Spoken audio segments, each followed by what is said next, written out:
जी नमस्कार साथियों, good morning प्यारे दोस्तों। जय हिंद, वंदे मातरम, राधे राधे। आज की जो हमारी क्लास है उसमें टॉपिक है व्यंजन संधि। और व्यंजन संधि की कुछ कंडीशन है जिसके माध्यम से हम उसके पूरे कॉन्सेप्ट को क्लियर करेंगे। तो संधि का दूसरा भेद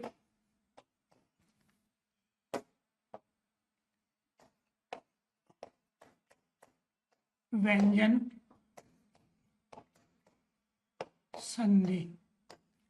यहां आपको ध्यान रखना है, व्यंजन के अंतर्गत जो हमने अनुस्वार का प्रयोग किया है, एक तो क्वेश्चन से यही बनता है हमारा कि ये जो व्यंजन में अनुस्वार आया है, ये आया है य के स्थान पर। जो च वर्ग का जो अंतिम वर्ण है उसके स्थान पर हमने यहाँ ये प्रयोग किया है।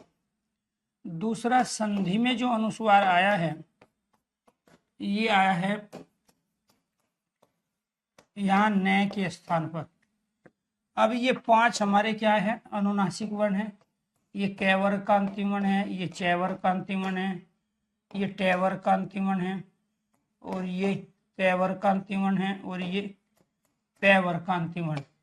इनकी खासियत क्या है, एक तो ये परस्पर एक दूसरे में परिवर्तित हो जाते हैं, और शब्द का अर्थ बनाने के लिए इनके स्थान पे अनुस्वार, शब्द की संरचना को छोटा करने के लिए इन शब्द के स्थान पे अनुस्वार का प्रयोग होता है।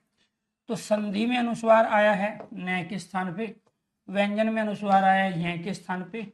यानी कि व्यंजन के अंतर्गत आपका ये है और यहाँ पे संधि के अंतर्गत आपका ये है। तो क्वेश्चन नंबर 1 आपका बन गया ये, जो वर्तनी से संबंधित चीजों में पूछा जाता है। इसके बाद बात करते हैं हम कंडीशन की। तो इसमें से जो कंडीशन है संधि की, यदि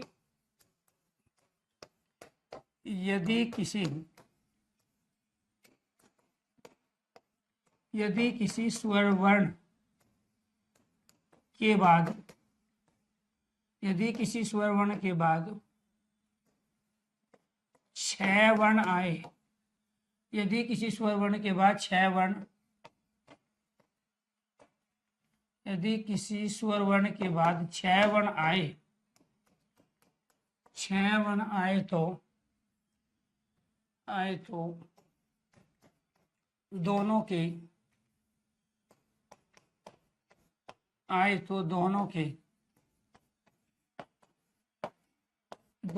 बीच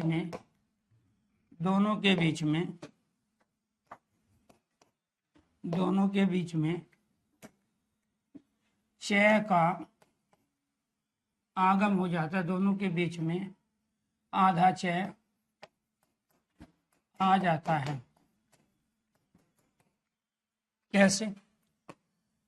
जैसे यहां हमने शब्द लिया अनुच्छेद, विच्छेद, स्वच्छंद,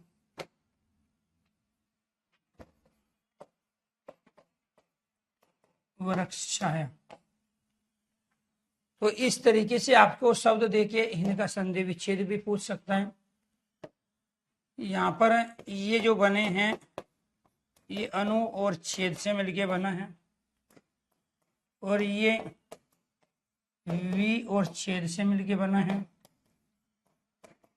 ये स्व और छंद से मिलके बना है, और ये वृक्ष और छाया से मिलके बना है।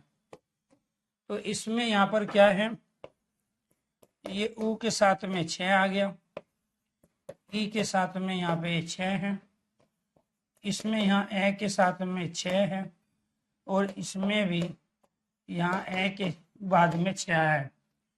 तो यहाँ कंडीशन क्या है, यदि किसी स्वर वर्ण के बाद में 6 वर्ण आए तो यहाँ स्वर वर्ण हमारा कौन सा आया है, ये देखो यहाँ क्या है आपका उ के बाद में 6, ई के बाद में 6, ए के बाद में 6 है।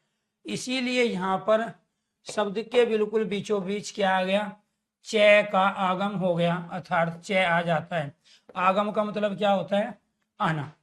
इनकी शुद्ध वर्तनी भी यही सही है, और इनके अंदर व्यंजन संधि है, क्योंकि जहां एक स्वर एक व्यंजन हो, एक स्वर व्यंजन, स्वर व्यंजन, स्वर व्यंजन, तो दो वर्ण जो होते हैं जिनका आपस में हम मेल करते हैं, उनमें से अगर कोई एक व्यंजन हो या वो दोनों के दोनों व्यंजन हो तो वो क्या कहलाते हैं, व्यंजन संधि कहलाती है।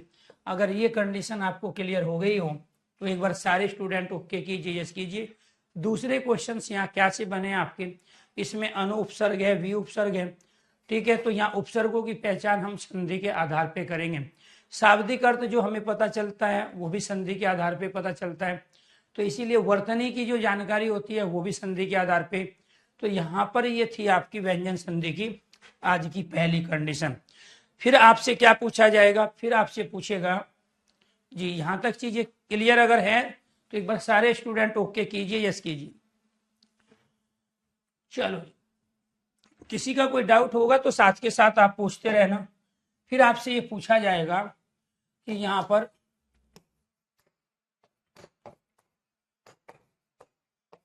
मात्र छाया,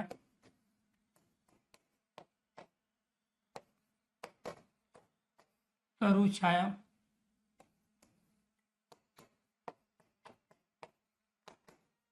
पितृ छाया,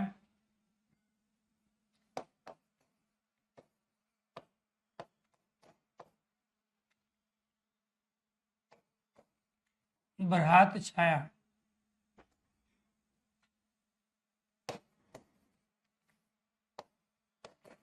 छाया में से कौन सी वर्तनी अशुद्ध है, गलत वर्तनी बतानी है। इनमें से कौन सी वर्तनी है, ये चार आपके शब्द हैं, मात्र छाया, तरु छाया, पितृ छाया और भ्राता छाया। भ्राता यहाँ किसे कह रहे हैं, भाई को कह रहे हैं। तो इनमें से या गुरु छाया भी कह सकते हैं, कुटुंब छाया भी कह सकते हैं, जिसपे परिवार का आश्रय हो उसको कुटुंब कहते हैं। तो इनमें से कौन सी वर्तनी यहाँ पे गलत है, अशुद्ध वर्तनी आपको बतानी है। इसको आप ए भी मान सकते हैं, इसको बी, इसको सी और इसको आप डी भी मान सकते हैं। तो यहाँ पर वर्तनी वाला क्वेश्चंस भी संधि के आधार पे पूछा जाएगा, तो ये आपको ध्यान रखना है। बताइए जी, आपको आंसर आना चाहिए तुरंत, ठीक है, वेरी गुड। अशुद्ध अर्थात गलत वर्तनी, जैसे अविनाश ने बताया सभी गलत है, विकास कह रहा है बी है जी, नीरज कह रहा है चार गलत है।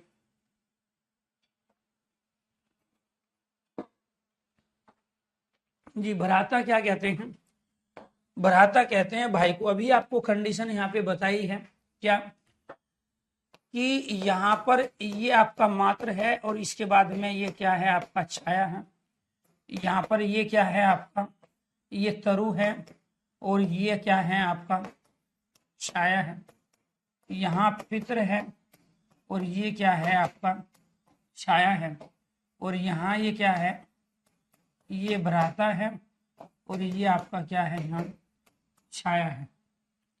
तो प्यारे दोस्तों, अभी जो कंडीशन आपने पढ़ी थी वो कंडीशन क्या थी, वो कंडीशन ये थी कि यदि यहाँ पर स्वर आता है और उसके बाद में छह वर्ण, यदि यहाँ पे ये तरु अपने आप में गलत है और तरु का क्या हो जाएगा, इसमें दो गलतियां हैं। इनमें एक गलती तो ये थी कि यहाँ सबके बीच में क्या आना था, छह आना था, तब जाके ये वर्तनी क्या होती आपकी सही होती। इसमें दो गलती है, एक तो छह वाली और एक बड़े ऊ वाली है, तो इसमें बड़ा ऊ का प्रयोग नहीं होगा। यहाँ पर एक तो आपका ये वाला है जो आधार है और ऊ से मिलके बनता है, एक आपका ये है जो आधार है और बड़े वाले ऊ से मिलके बनता है। तरु में छोटे ऊ का प्रयोग है, तरु में किसका प्रयोग है, छोटे ऊ का प्रयोग है। इसलिए हम जो इसकी सही संधि विच्छेद है उसी को यहाँ हम प्रयोग कर रहे हैं। इसमें से क्या ले लिया हमने, यहाँ छोटा ऊ, इसमें से क्या लिया, यहाँ पे छोटा ऊ लिया, इसके बाद में छह। यहाँ पर क्या लिया हमने, यहाँ री और इसके बाद में छह। यहाँ पर क्या लिया हमने अब और इसके बाद में छह। ये सारे स्वर हैं आपके, ये भी आपका स्वर है, ये भी स्वर है, ये भी स्वर है, और स्वर के बाद में क्या आ रहा है, छह आ रहा है। जब स्वर किसी भी स्वर के बाद में छह आता है तो बीच में यहाँ छह का आगम हो जाएगा, इसमें बीच में छह का आगम हो जाएगा, बीच में यहाँ क्या हो जाएगा, छह का आगम होगा। और इससे जो शुद्ध वर्तनी बनेगी, पहली कंडीशन आपकी ये हो गई। दूसरी कंडीशन में ये जो शब्द बनेगा आपका क्या बन जाएगा, मात्र छाया। ये और कौन सी संधि होगी इसमें, इसके बाद में यहाँ ये क्या बनेगा, तरु छाया। इनमें व्यंजन संधि होगी। व्यंजन संधि का कौन सा नियम अप्लाई होगा, पहले वाला यदि किसी स्वर के बाद छ आता है तो बीच में छ का आगम हो जाता है, बीच में छ आ जाता है। ऐसे ही यहाँ क्या हो गया, भ्रात छाया, भ्राता कहते हैं यहाँ पे भाई को। तो ये सारी वर्तनियां क्या थी, गलत थी।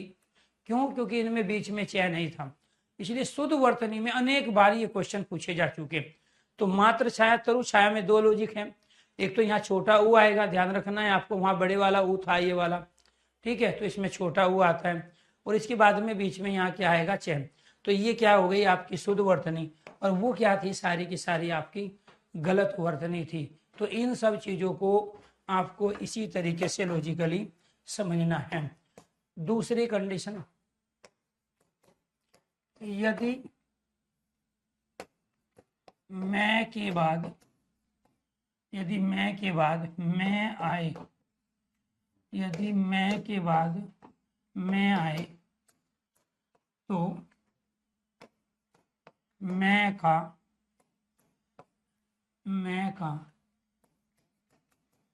अनुस्वार, मैं का अनुस्वार में, मैं का अनुस्वार, मैं का अनुस्वार चिन्ह, अनुस्वार चिन्ह में परिवर्तन ना होकर, परिवर्तन ना होकर मैं का द्वित बन जाता है, मैं का द्वित, मैं का द्वित रूप बन जाता है, मैं का द्वित रूप बन जाता है। कैसे बनेगा जी? जैसे यहाँ हमने शब्द ले लिया सम्मान, सम्मति, सम्मोहन। इसमें क्या है, यहाँ पर ये सम और मान है और यहाँ पर सम और मति, मति कहते हैं बुद्धि को, और यहाँ सम और मोहन है। आमतौर पे हम ये देखते हैं इस वाले मैं का अनुस्वार में परिवर्तन हो जाता है। जैसे संस्कृत में भी हम प्रयोग करेंगे तो यहाँ सम और क्या हो गया आपका, यहाँ कर्त हो गया। तो इस वाले मैं का किस में प्रयोग हो जाता है, अनुस्वार में। जैसे यहाँ शब्द क्या आ गया आपका संस्कृत, ये से क्यों आता है ये भी बताएंगे।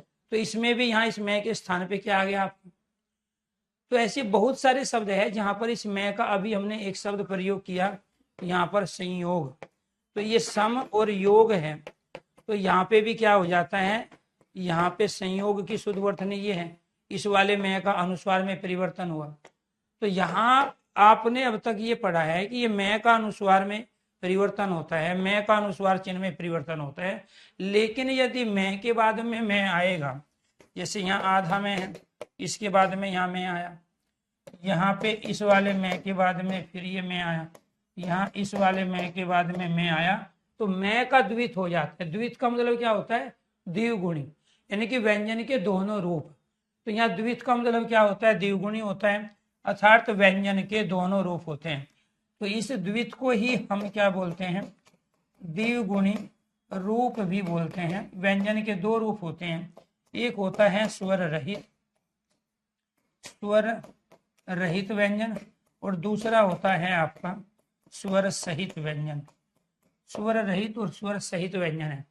तो यहाँ पर इस मैं के बाद में मैं आने पर आप इस मैं को अनुस्वार में परिवर्तित नहीं कर सकते, आप इस मैं को आप अनुस्वार में परिवर्तित नहीं कर सकते, बल्कि इनके द्विगुणी रूप में आएगा।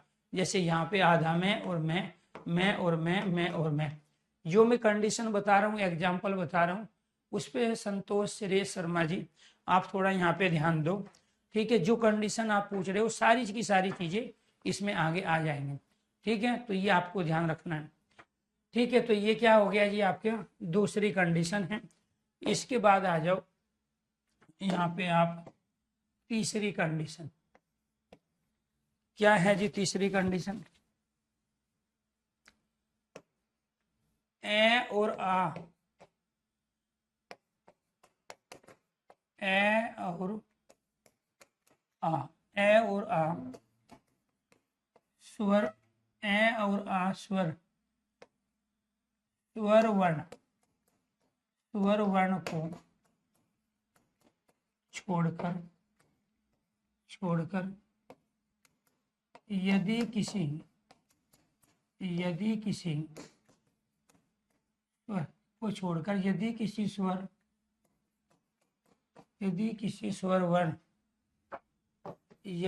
स्वर वर्ण के बाद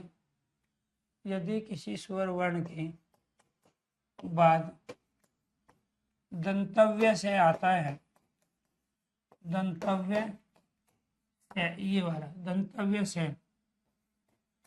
दंतव्य से आए तो इसका परिवर्तन, दंतव्य से का परिवर्तन,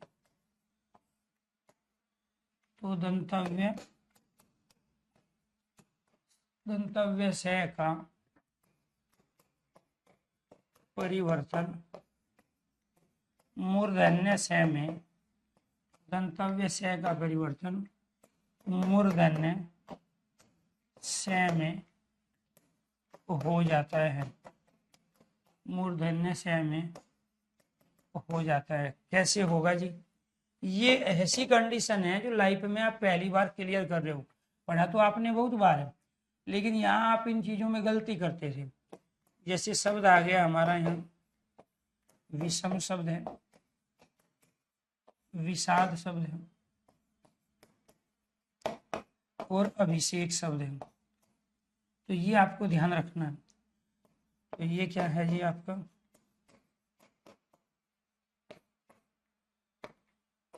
तो यहाँ क्या है आपका, ये वी और सम, ये क्या है वी और साध, और ये क्या है आपका अभी और शेख। आपको ये ध्यान रखना है कि यहाँ पर इसका बाद वाले का कोई मीनिंग नहीं है, तो इससे पहले फिर ये क्या था, ये वी और सम था, और ये वी और साध था, और ये क्या था, ये अभी और शेख था। आपको कंडीशन ऊपर ये बताई गई, यदि ए आ स्वर को छोड़कर किसी स्वर के बाद में से आए, ए आ स्वर को छोड़कर किसी स्वर के बाद में से आए और वो भी दंतव्य से आए, तो फिर यहाँ पे क्या परिवर्तन हो जाता है, यहाँ इस दंतव्य से का यहाँ मूर्धन्य से में परिवर्तन होता है, यहाँ इस दंतव्य से का मूर्धन्य से में परिवर्तन होता है।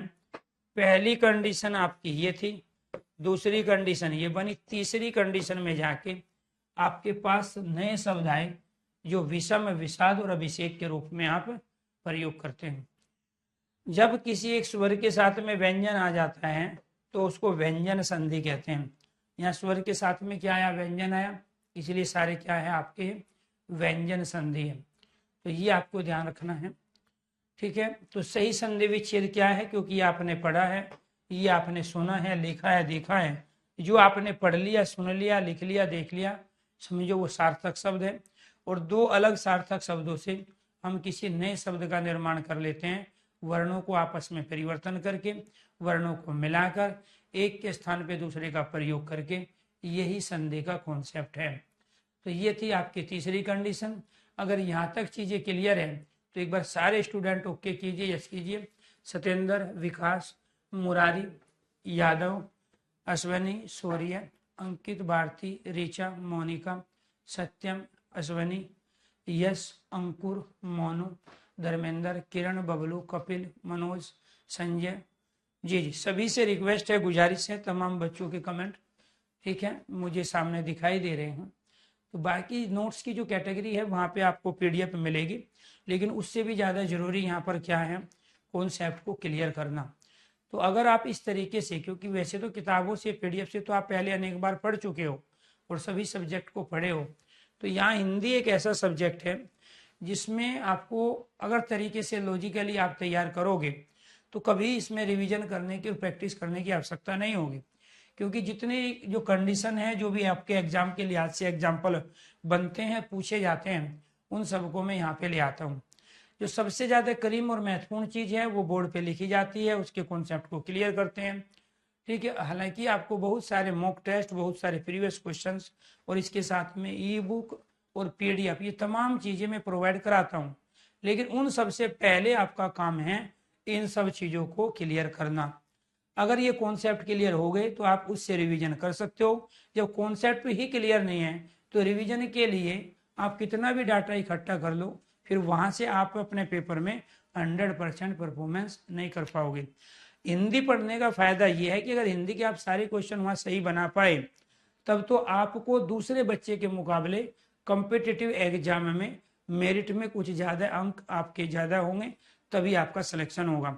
लेकिन हिंदी में भी अगर आपका 70-75% परफॉर्मेंस होता है तो आपको ये ध्यान रखना है, फिर डाक के 3 पात हो गए। ठीक है, आपकी तरफ से कोई एफर्ट्स लगा नहीं, जो 70-75% आप हिंदी करके आए वो बाकी बच्चे भी करके आ रहे हैं। बस यहाँ अंतर यही है कि बाकी बच्चों के मुकाबले आपको 15 से 20% परफॉर्मेंस ज्यादा अच्छी करनी है, ताकि ये आपको मेरिट में योगदान दिलवा पाए। ठीक है, तो यहाँ आपको ध्यान रखना है, मूर्धन्य कहते हैं हम हमारे तालव्य से ऊपर जो मुख के अंदर खाली जगह है, जब फेफड़े वायु छोड़ते हैं तो डायरेक्ट उसमें लगते हैं, तो हम इस वाले सह का प्रयोग करते हैं। जब हम दांत का इस्तेमाल करते हैं तो हम इस वाले सह का प्रयोग करते हैं, इसलिए इसको दंतव्य सह कहते हैं। और इसको क्या कहते हैं हम, सॉरी, ये हम मूर्धन्य, ये यहाँ पे थोड़ा सा मैंने गलत लिख दिया, ये वाला क्या आएगा आपका, ये वाला सह आएगा। ये वाला सह क्या है आपका, मूर्धन्य, जो ये यहाँ लिखा है, क्योंकि इस वाले सह को हम तालव्य सह कहते हैं। इस वाले सह को क्या कहते हैं हम, तालव्य सह कहते हैं। और ये क्या है आपका यहाँ पर मूर्धन्य सह। क्लियर, तो दंतव्य सह का मूर्धन्य सह में जो परिवर्तन होगा कब होगा, ए और आ इन स्वर को छोड़कर कोई भी स्वर आ जाए। जैसे यहाँ पे इनमें क्या लिया है मैंने, ई को ले लिया। अब ये ए आ तो है नहीं, इसके बाद में क्या दंतव्य से है, तो किस में बदल गया आपका, यहाँ पे मूर्धन्य से में। इसके बाद कंडीशन नंबर 4, कंडीशन नंबर 4 क्या कह रही है जी हमें, यदि तय के बाद, यदि तय के बाद, यदि तय के बाद चैज लेवण लेवण आए तो तय का परिवर्तन, तो तय का परिवर्तन क्रम से, तय का परिवर्तन क्रम से आधे च आधे ज आधे ले में तो हो जाता है। आधा है तो आधे में बदलेगा, पूरा है तो पूरे में बदलेगा। यहाँ पे क्या था, पूरा सह था तो पूरे में बदला है, पूरा सह था तो पूरे में बदला। यहाँ पे आधा है तो वो आधे में बदलेगा। कैसे बदलेगा ये देखो जी, यहाँ पर शब्द ले लिया हमने सच्चरित, इसके बाद में उच्चारण सज्जन,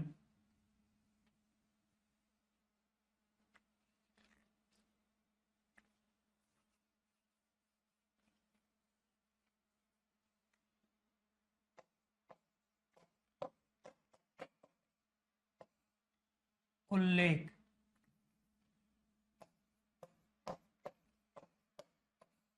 उज्ज्वल,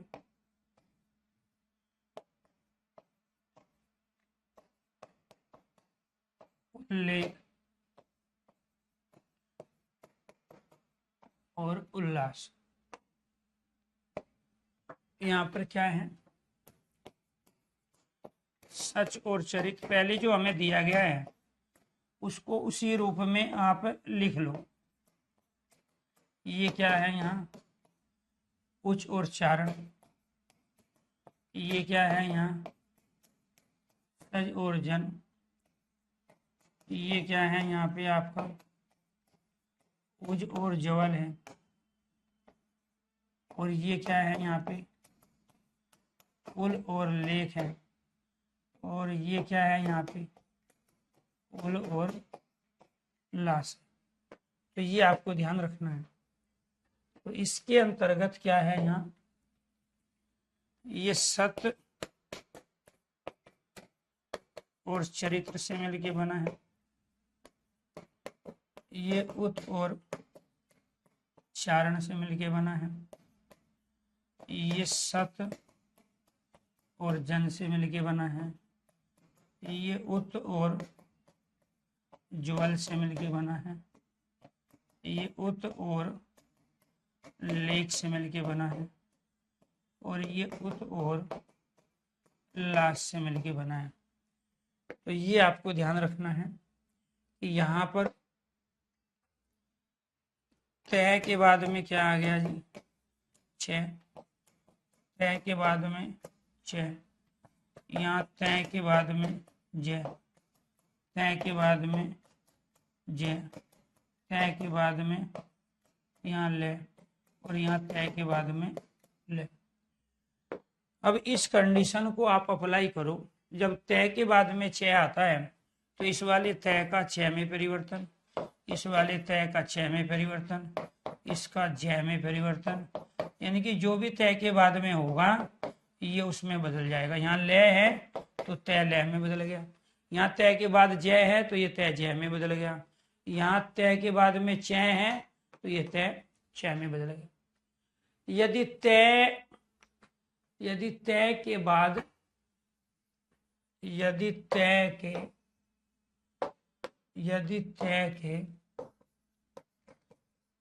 तय के बाद चय जय ले में से कोई भी एक वर्ण आ जाए तो जो भी इसके बाद आएगा तो वो उसी में ही परिवर्तित हो जाता है। तो यहाँ पर क्या आया है, जय आया है, यहाँ पर क्या आया है, ले आया है। आधा है तो आधे में बदलेगा, जब आधा तय था तो आधे छः में बदला है। तो ये जो शब्द बना है ना आपका, जो आप प्रयोग कर रहे हो, ये इससे बना है, सत श्रेष्ठ चरित्र। जिसका चरित्र श्रेष्ठ है वो सत चरित्र कहलाया। पहली कंडीशन ये थी, दूसरी ये थी, तीसरी ये थी। संधि विच्छेद में दोनों का अर्थ होना चाहिए। तो अर्थ तो इसका है सत और चरित्र, इसका सच का तो कोई अर्थ ही नहीं है। यहाँ पे इस उच का कोई अर्थ नहीं, सज का कोई अर्थ नहीं, उज का कोई अर्थ नहीं है। तो इसीलिए आपको ये ध्यान रखना है, संधि विच्छेद कौन सा सही होता है, जो दोनों का मीनिंग है। ये आपने पढ़ा है, सुना है, लिखा है, देखा है। उत और चारण, उत उपसर्ग है संस्कृत का। यहाँ सत श्रेष्ठ जन लोग, जो श्रेष्ठ लोग हैं वो सज्जन कहलाए। उत और जवल है, उत उपसर्ग है, और एक उपसर्ग के एक नहीं बल्कि अनेक अर्थ होते हैं। तो यहाँ उत और उल्लास है, तो ये क्या बन गया, उल्लास। उल्लास मतलब अत्यधिक खुशी, ठीक है। यहाँ उल्लेख मतलब जो ऊपर कहा गया हो। तो यहाँ पर आपको ध्यान रखना है, ये दोनों के दोनों व्यंजन हैं, इसीलिए ये भी व्यंजन है, दोनों व्यंजन, दोनों व्यंजन, ये सारे के सारे क्या हो गए, व्यंजन संधि का उदाहरण हो गया। और कोई आपसे पूछने लगे कि उच्चारण में उपसर्ग बताओ, तो आप कहोगे उत उपसर्ग है। यहाँ उज्ज्वल में उपसर्ग बताओ, उत। यहाँ उल्लेख में उत उपसर्ग है, और यहाँ उल्लास में उत उपसर्ग है। तो उपसर्ग की पहचान कहाँ से होती है, संधि के माध्यम से। तो ये कौन सी कंडीशन थी आपकी, फोर्थ कंडीशन थी, ठीक है। तो इसीलिए ये क्या कहलाए, आपके सारे तत्सम शब्द कहलाए, क्योंकि यहाँ तय के स्थान पे चय आया है। तो यहाँ आपको ध्यान रखना है, ये भी तय के स्थान पे चय, तय के स्थान पे जय, ठीक है। तो जो भी तय के बाद होगा ये उसी में परिवर्तित हो जाता है। क्लियर है यहाँ तक। इसके बाद पांचवी कंडीशन देखिए जी आप, क्या है पांचवी कंडीशन, यदि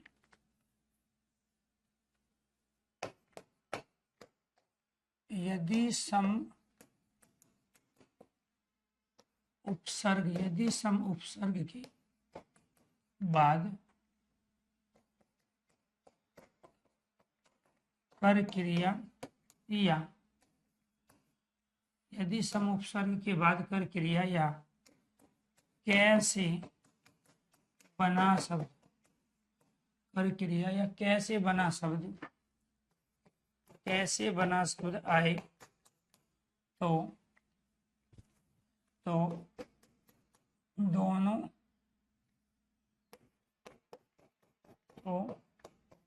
दोनों के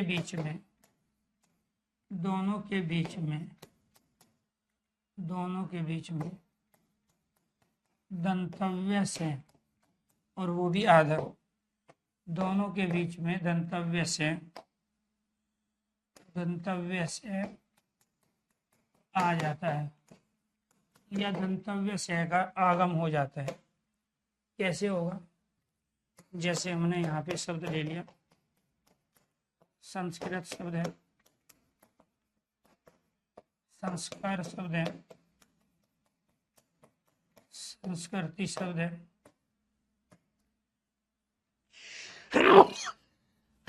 ओम संस्करण शब्द है, संस्करण। तो कैसे करोगे जी आप?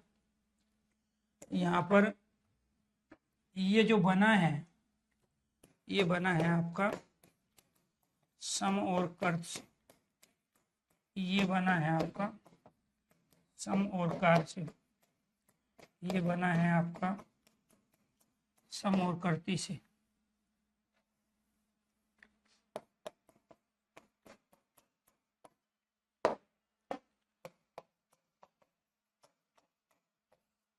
संस्करण। और ये बना है आपका सम और करण से। क्लियर? ये आपको ध्यान रखना है। यहाँ पर क्या हो गया? मैं के बाद में कर, मैं के बाद में क्या, मैं के बाद में कर, और यहाँ मैं के बाद में वही है। सम उपसर्ग के बाद में कर क्रिया आ जाए, ये रही कर क्रिया, ये रही कर क्रिया। सम उपसर्ग के बाद में के आ जाए, ये रहा के, ये रहा के, तो बीच में से का आगम हो जाता है। तो यहाँ पर क्या हो गया? ये जो से आया है वो इसी कंडीशन के अनुसार तो आया है। ये जो से आया है ये तो इसका सही संधि विच्छेद हो गया। तो इस वाले से का प्रयोग कहाँ से हुआ है?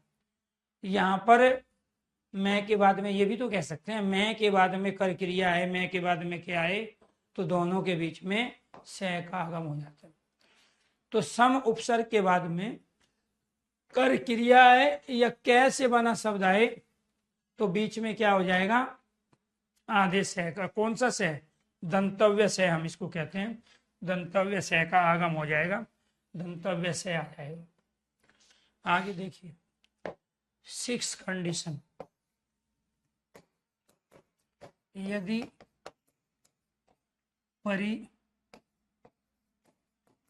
उपसर्ग के, यदि परि उपसर्ग के बाद, यदि परि उपसर्ग के बाद कर क्रिया या कैसे, कैसे बना, कैसे बना शब्द आए, शब्द आए तो,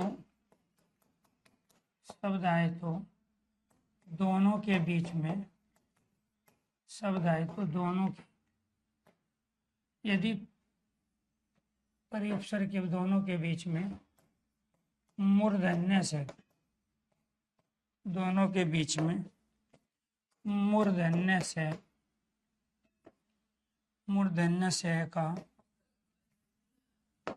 मूर्धन्य से वो भी आधा, मूर्धन्य से आ जाता है। कैसे आएगा जी?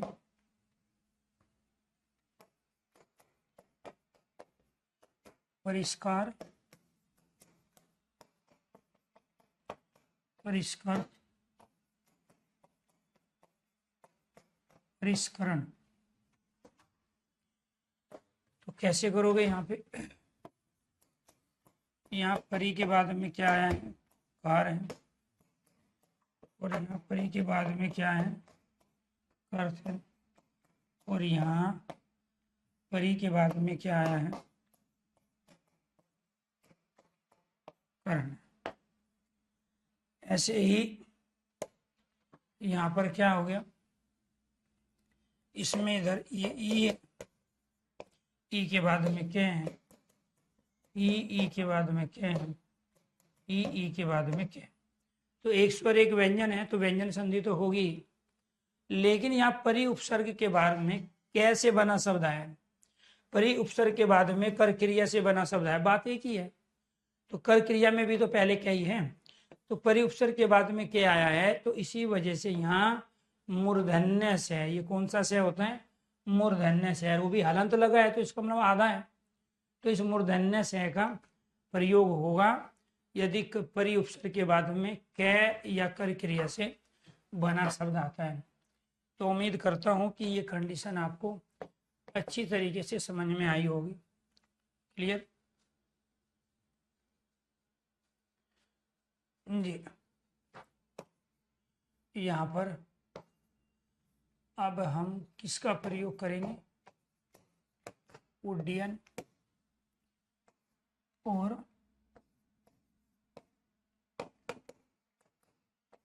उन्नयन, उड्डयन और उन्नयन।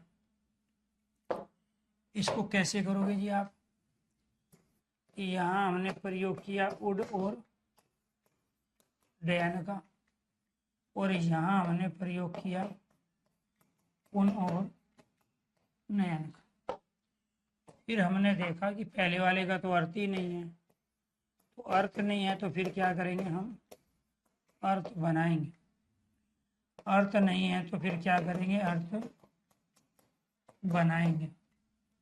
तो यहाँ पे क्या हो गया जी, तय के बाद में क्या आया है, डे आया है, यहाँ तय के बाद में क्या आया है, न आया।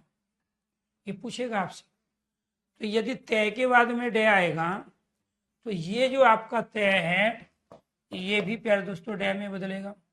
यदि तय के बाद में न आएगा तो ये वाला आपका तय है ये न में परिवर्तित होगा। अब तक मैं क्या कर रहा था, 6 कंडीशन में पहले आपको नियम बताया, फिर उसके एग्जाम्पल प्रूफ करके दिखाए। अब मैं क्या करूंगा, बाकी की कंडीशन में पहले आपको एग्जाम्पल देंगे और कंडीशन बनवाएंगे आपसे।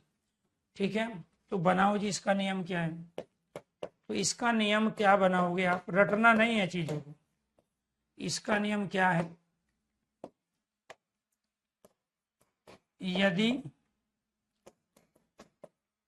तय के बाद, यदि तय के बाद, यदि तय के बाद में डे या न वर्ण आए तो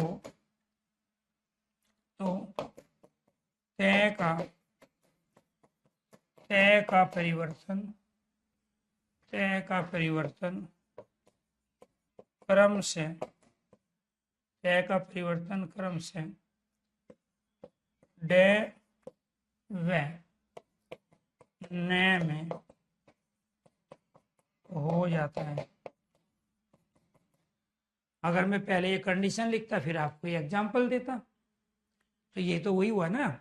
यदि तय के बाद में डे आएगा तो ये वाला तय आपका डे में बदलेगा, ये वाला तय आपका न में बदलेगा, क्योंकि तय के बाद न आया। यहाँ भी तो हमने यही किया था, इसमें क्या किया था देखो यहाँ, ठीक है। इसमें यदि तय के बाद में चे आए, जे आए, ले आए, तो फिर ये क्या हो जाएगा, ये वाला जो आपका आधा तय है ये आधे चे में, आधे जे में, आधे ले में बदलेगा। ठीक है, तो तय के बाद में यहाँ पर चे आ रहा था तो ये किस में बदल गया था, चे में। ये चे कहाँ से आया, ये वाला जो चे है ये कहाँ से आया आपको, ये वाला चे कहाँ से आया, इस तय का चे में प्रयोग। ये वाला जय कहाँ से आया, क्योंकि यहाँ जय था। ये वाला जय कहाँ से आया, क्योंकि यहाँ जय था। ये वाला यहाँ ले कहाँ से आया, यहाँ ले था। ये वाला ले कहाँ से आया, यहाँ ले था, यानी कि इसमें। क्लियर। तो अगर यहाँ तक ये सारी कंडीशन आपको क्लियर हो गई हो तो एक बार सारे स्टूडेंट ओके कीजिए, यस कीजिए। यहाँ तक अगर कंडीशन क्लियर हो गई हो तो एक बार सारे स्टूडेंट ओके कीजिए, यस कीजिए। इसके बाद में फिर आपसे पूछा जाएगा उद्धार, उद्धरण पद्धति जी। अब वो कह रहा है कि इसमें संधि बताओ, इसका सही संधि विच्छेद बताओ, कौन से दो वर्णों का आपस में मेल हुआ है। ये सारी चीज पूछी जाएगी आपसे। तो क्या करोगे आप, जो जिस रूप में है उसको पहले उसी रूप में लिख लो। ये यही तो है जो आपको दिखाई दे रहा है, ठीक है, उसको उसी रूप में लिख लो। जब दो व्यंजन एक साथ होते हैं तो पहले वाला आधा होता है, जैसे इसमें आधा द है, और जो बाद में होता है वो पूरा होता है। अब इन दोनों में से जो आपने अलग अलग करके लिखा है, इसमें से किसी का भी मीनिंग नहीं है। तो जब मीनिंग नहीं है तो मीनिंग तो बनाना पड़ेगा ना। तो फिर ये कैसे बनेगा, उत और हार, और ये कैसे बनेगा, उत और हरण, और ये कैसे बनेगा यहाँ, पद और हार। फिर नियम क्या बनेगा, नियम बनाओ इसका, कौन सी, 8वीं कंडीशन का नियम बनाओ। क्या बनेगा, यदि तय के बाद है वर्ण, तय के बाद है वर्ण आए, यदि तय के बाद है वर्ण आए तो तय का दय में, तय का दय में, तथा है का, है का, है का ध्याय में, है का ध्याय में परिवर्तन, है का ध्याय में परिवर्तन वो हो जाता है, है का ध्याय में परिवर्तन वो हो जाता है। क्लियर, यही तो हुआ यहाँ पे। देखो इसमें क्या है, ये यहाँ तय के बाद में है, तय के बाद में है, तय के बाद में है, तो ये फिर किस में परिवर्तित हो गई, जब तय के बाद में है तो ये बदल जाएगा आपका, इसमें है बदल जाएगा दय में, तय दय में, है दय में, तय दय में, और ये है दय में बदलेगा। सही संधि विच्छेद ये है, पहली कंडीशन ये थी, फिर ये परिवर्तन हुआ, तब जाके तीसरी कंडीशन में 300 साल बाद जाके शब्द प्रयोग आपने किया, उद्धार, उद्धरण और पद्धति, ये दोनों के दोनों व्यंजन हैं, इसलिए व्यंजन संधि के उदाहरण, इसलिए क्या है, व्यंजन संधि के उदाहरण। अगर यहाँ तक चीजें समझ में आ गई है तो एक बार सारे स्टूडेंट ओके कीजिए, यस कीजिए। अगर यहाँ तक चीजें क्लियर है तो एक बार सारे स्टूडेंट ओके कीजिए। कोई डाउट है किसी का, ठीक,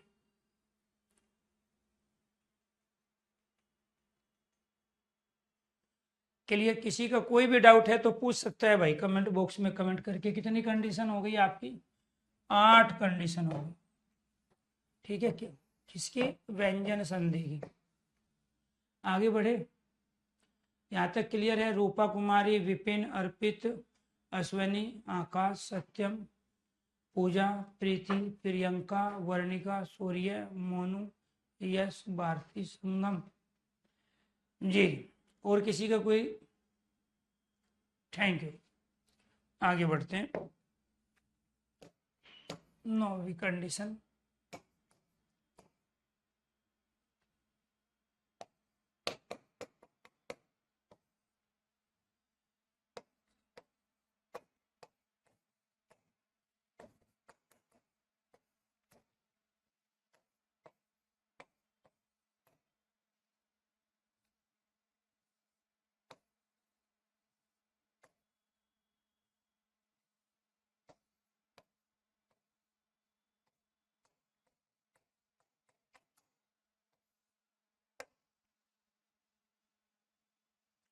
चलो जी, इनमें कौन सी संधि है, ठीक है, कौन सा नियम है और क्या इसमें परिवर्तन होगा, कौन सी संधि है और क्या परिवर्तन होगा। तो ये क्या है जी आपका, सच और शास्त्र, जो जैसा है उसको उसी रूप में लिखो,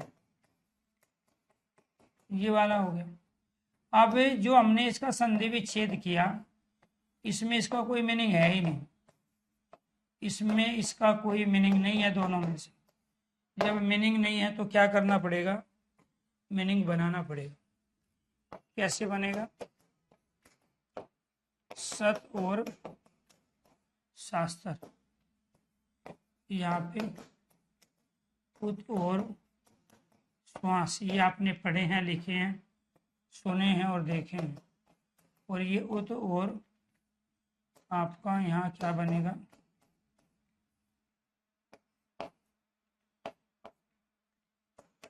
उत और संकल्प।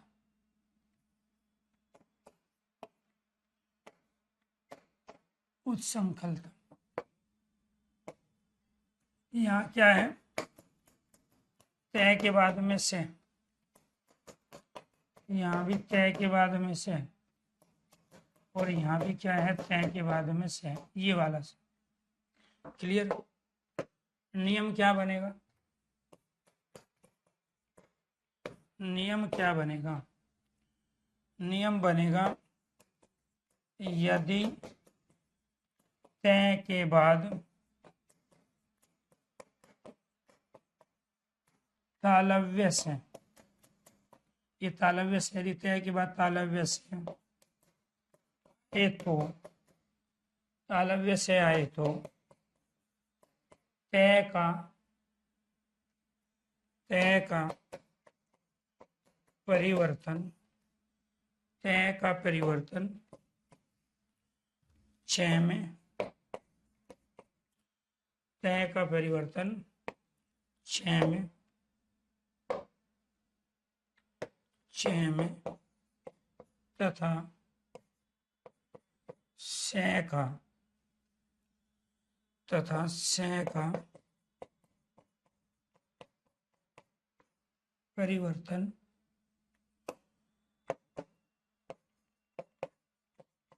क्षय में हो जाता है।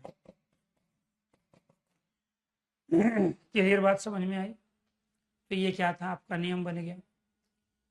तो यहाँ तय के बाद में से आया, तो इस वाले तय का परिवर्तन क्षय में हुआ, क्षय का क्षय में हुआ, इसका परिवर्तन इसमें, इस क्षय का क्षय, आधा है तो आधे में बदलेगा और पूरा है तो पूरे में बदलेगा। ये वाला क्षय, ये जो संयुक्त व्यंजन होता है ना, ये आपका ये वाला कैसे बना है, ये आधे से और री से मिलके बना है।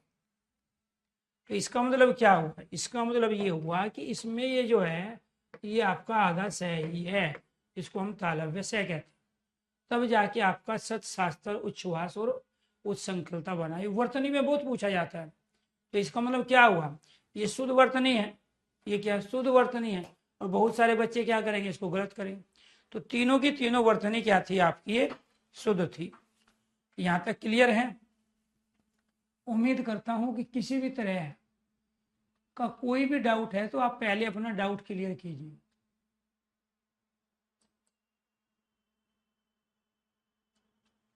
किसी भी तरह का कोई भी डाउट अगर है तो पहले आप अपना डाउट ले लीजिए, उससे आगे फिर मैं बढ़ू, आगे बढ़िए। फिर क्या है जी, 10वीं कंडीशन है। कौन सी कंडीशन है 10वीं, यदि सम उपसर्ग के, यदि सम उपसर्ग के बाद यर है, लैब है, अंतस्थ वर्ण, यदि सम उपसर्ग के बाद यर है, लैब है, अंतस्थ वर्ण या ऊष्म वर्ण से है, ऊष्म वर्ण से है आए तो सम उपसर्ग के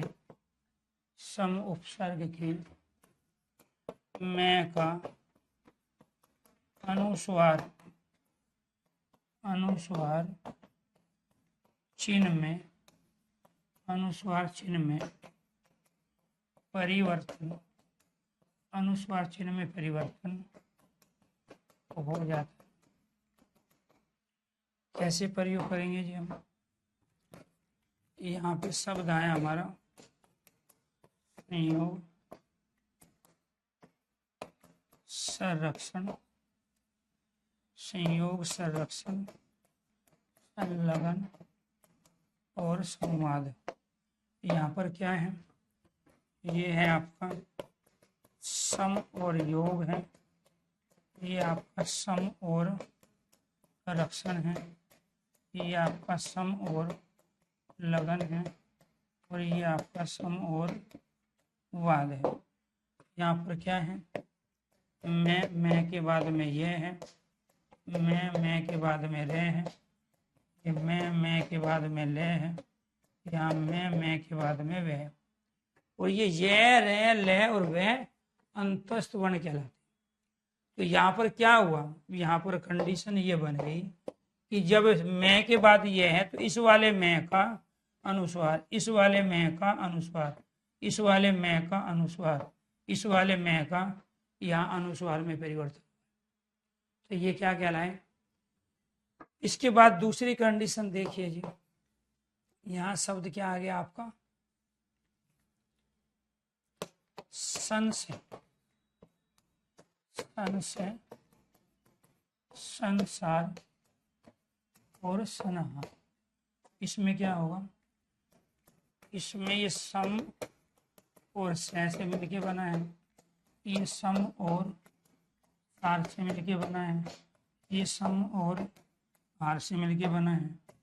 तो यहाँ मैं के बाद में से आ गया ऊष्म व्यंजन, मैं के बाद में से आ गया ऊष्म व्यंजन, यहाँ मैं के बाद में है आ गया ऊष्म व्यंजन।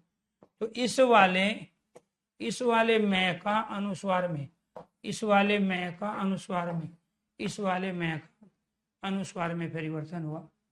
ये दोनों के दोनों व्यंजन हैं, इसलिए व्यंजन संधि को पढ़ा रहे हैं, व्यंजन संधि के सारे एग्जाम्पल है। तो ये क्या हो गया, ऊष्म व्यंजन से ये रे ले वे यहाँ दिखा दिया, और से आपको यहाँ दिखाया गया। इसके बाद व्यंजन संधि कंप्लीट। आज की लास्ट कंडीशन है, इससे पहले 10 आपकी हो गई थी। लास्ट कंडीशन क्या है आपकी, लास्ट कंडीशन है आपकी प्रत्येक वर्ग का तीसरा व पांचवा वर्ण, प्रत्येक वर्ग का तीसरा व पांचवा वर्ण शब्द का अर्थ, शब्द का अर्थ बनाने, शब्द का अर्थ बनाने के लिए, शब्द का अर्थ बनाने के लिए अपने वर्ग के प्रथम वर्ण, अपने वर्ग के प्रथम वर्ण में बदल जाता है, बदल जाता है। कैसे बदलेगा जी, यहाँ पे हमने शब्द क्या ले लिया, वागीश, यहाँ क्या ले लिया हमने, वाग्मी, यहाँ क्या लिया हमने, जगदीश, यहाँ क्या ले लिया हमने, जगन्नाथ। कैसे बदलेगा, यहाँ हो गया आपका ये वाला वाग और ईश, पहले वाले का अर्थ नहीं है, वांग और मैं पहले वाले का अर्थ नहीं है, जगत और ईश पहले वाले शब्द का अर्थ नहीं है, यहाँ जगन और नाथ पहले वाले का अर्थ नहीं है। तो फिर क्या करना पड़ेगा, अर्थ बनाना पड़ेगा। कैसे बनेगा अर्थ यहाँ, तो ये बदल जाएगा पहले में, वाग ईश वाणी का स्वामी, ठीक है, वाक में वाणी से जिसकी रचना हुई, जगत संसार, संसार का स्वामी, यहाँ क्या कहलाया, जगदीश, यहाँ जगत और नाथ ये क्या कहलाया, आपका जगत का स्वामी। तो प्रत्येक वर्ग का पहला अपने वर्ग के तीसरे में, कैक है गह, प्रत्येक वर्ग का पहला अपने वर्ग के पांचवे में, कैक है गह गह, प्रत्येक वर्ग का पहला अपने वर्ग के तीसरे में, तैत है दह, प्रत्येक वर्ग का पहला अपने वर्ग के पांचवे में बदल गया। पहली कंडीशन आपकी ये थी, दूसरी ये 300 साल बाद जाके ये शब्द बना वागीश, और वो भी कब, जब पहला अपने वर्ग के तीसरे में बदल गया। एक कै वर्ग होता है, ऐसे एक तय वर्ग होता है, तय वर्ग में तीसरा वर्ण है तय थे दे, तय वर्ग में पांचवा वर्ण है न, तय थे दे धे न, कै वर्ग में कै खे गे, ठीक है, पांचवा है कै खे गे घे गे। तो यहाँ क्या हो गया, प्रत्येक वर्ग का तीसरा और पांचवा किसमें बदल जाएगा, अपने वर्ग के पहले में। क्यों, क्योंकि ये ग्रुप लीडर है पहला, अगर तीसरा पांचवा अपना काम नहीं करेगा तो कौन करेगा, फिर पहला करेगा। जैसे यहाँ शब्द आ गया आपका षड दर्शन, ऐसे ही षणमास, तो यहाँ पर क्या है, ये षट और दर्शन, ये क्या हो जाएगा, यहाँ पे पहले इसी को इसी रूप में लिखो, षड और दर्शन, ये क्या हो जाएगा आपका क्षण और मास। तो इनमें से पहले का अर्थ है ही नहीं, तो फिर ये क्या था, ये था आपका षड दर्शन, 6 दर्शन है, और ये क्या था 6 मास, 6 महीने। प्रत्येक वर्ग का पहला अपने वर्ग के तीसरे में, पहला अपने वर्ग के पांचवे में। टे ठे डे, डे क्या है तीसरा, टे ठे डे डे ने, ने क्या है पांचवा, तो पहला पांचवे में, पहला तीसरे में। सबसे पहले कंडीशन ये थी, दूसरी कंडीशन ये बनी 300 साल बाद जाके शब्द बने। जब वो ये देगा तब कहोगे तीसरा पहले में बदल गया, जब वो ये देगा तब कहोगे पहला तीसरे में बदल गया। आज के लिए इतना ही, सभी दोस्तों को नमस्कार, धन्यवाद। व्यंजन संधि कंप्लीट हो गई है। अब आप जो समझोगे कल वाली क्लास में वो होगी आपकी विसर्ग संधि। वो क्या होगी, आपकी विसर्ग संधि के कॉन्सेप्ट को समझोगे आप कल वाली क्लास में। धन्यवाद दोस्तों।